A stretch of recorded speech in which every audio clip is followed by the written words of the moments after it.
But the brand should not be a hindrance.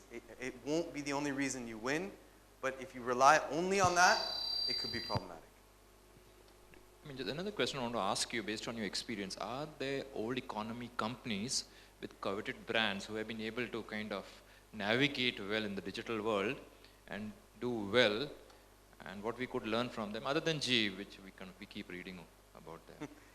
Yeah, so before I gave the last... Globally. Sorry? Globally, are there any such companies? Yeah, before I give the last talk as well, we spent a lot of time thinking about that, and our short answer was no, which is kind of scary. You know, you've seen Walmart, for example, build Walmart.com, and they're okay, they're doing reasonably well, but the question is it really, what is Amazon now going forward? Is it really a retail business? Is retail, if I think about what happens in different areas, certain things now subsidize other things. So is Amazon's web services business effectively subsidizing their retail business, allowing them to offer services at a very different manner? If you look at what Google does, they're willing to do anything and give you anything in the world for free in order to just get data to make their advertising better. So suddenly you have to start to say, okay, well, a lot of traditional areas are going to look very different. What you thought you were making money on before may not be what people make money with going forward. They may just, again, to take it to an extreme, someone may decide to give away locks for free just to be able to sell you advertising better. And so, you know, crazy things are happening. So as a result, I'd say that, I mean, forget old world companies navigating to the new world. New world companies haven't navigated to the new world. Yahoo. Great example of just sitting at the top of it all and just yet not getting there. So it's not an easy task. And I would say that it feels right now that everything is free game, which is why I would be very nervous and why I'm very excited. You had mentioned, again, you know, in terms of valuation, and you had put up that slide between, you know, the General Motors, the Ford, and Uber, and clearly, in terms of valuation, Uber is kind of growing exponentially. So I just wanted your thought in terms of how do we explain that? I know we all read and we said valuation is really a function of future earnings, so on and so forth. But what's your take on this phenomena, if I may say so? Because again, we have the legacy companies and we have an upstart or a startup. We could put either way, and really the upstart is winning. And the other way is how, you know, when people come to you for pitches, I just want to know, do you really get into this valuation game, and if so, how do you value the idea? So every year we have to do an audit of our investments, and we have to sit with a big five auditor and talk about what do we think the value of this company is. And you know, it's if I were to do it in a traditional valuation method, which is a DCF, sit down, you project the future cash flows until you get to profitability. Then from that point, you put a terminal value and a growth, and you say, okay, this is what it's going to be. Put a discount rate growth, and you say, this is my terminal value. What you'll find is that 99% of the value is in the terminal value. I can't project anything for the next 5 years. It's all losses. So as a result, if 99% of it is in the terminal value, how do I even know what's going to happen?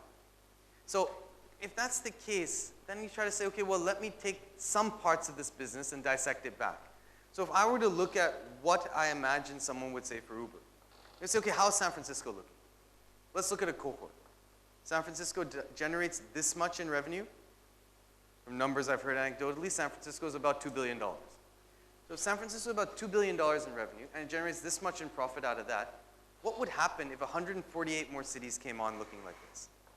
And if each one wasn't that same scale, but was this, what would that look like? And then you kind of back into it and you say, all right, maybe 66 billion is a steal. And you say, okay, what's happened with GM and Ford? They sell cars. It's pretty mature. How they operate is pretty mature. How they've done it historically has been pretty mature. You can do a DCF on it. I can tell you exactly what its cash flows are going to be for the next 4 quarters. I can tell you exactly what the historical growth rate has looked like. I can tell you exactly what the discount rate should be that should be applied. There's no room for imagination. Imagination is good and bad. In valuation, it's scary, right? It's creative. Although it is how it's being done. And I think that that enables someone to then tell a story, to get the capital, to then go after something. And that's what it's all about. It's about having the opportunity to do it. If you keep giving, if I can keep telling you a story, that's why in our business, storytelling is paramount. Which is why, again, when we ask the question about what we look for the entrepreneur and understanding and all this. It's also, how excited can you make me about this?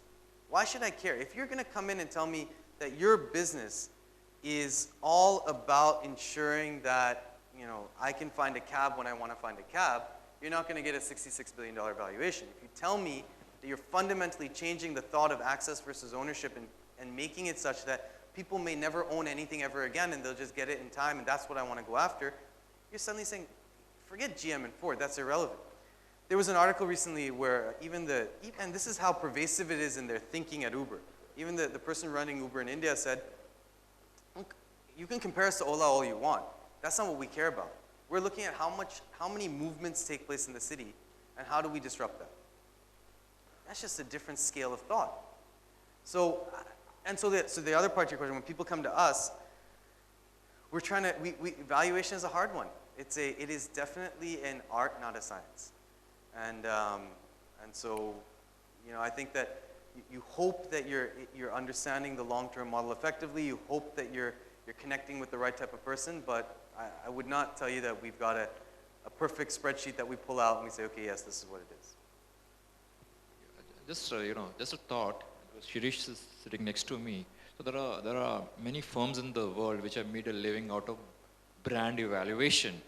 So do you think this is passe now? Because it's business valuation, and maybe that kind of flows back to the brand and not the other way about.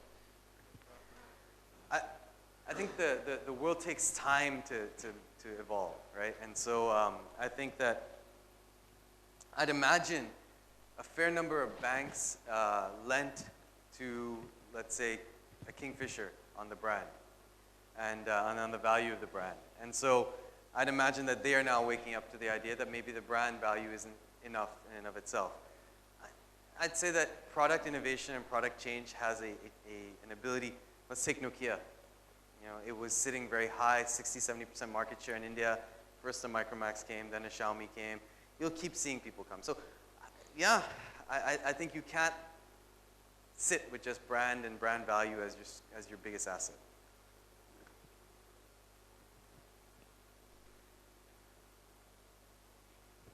Yeah, it's 11:30. I think this has been one of the most awesome, master classes that we have. Okay, not awful, but awesome, just the opposite. And we hope to have many more master classes coming soon. And in the month of July, we're going to have another one, which is going to be on leadership.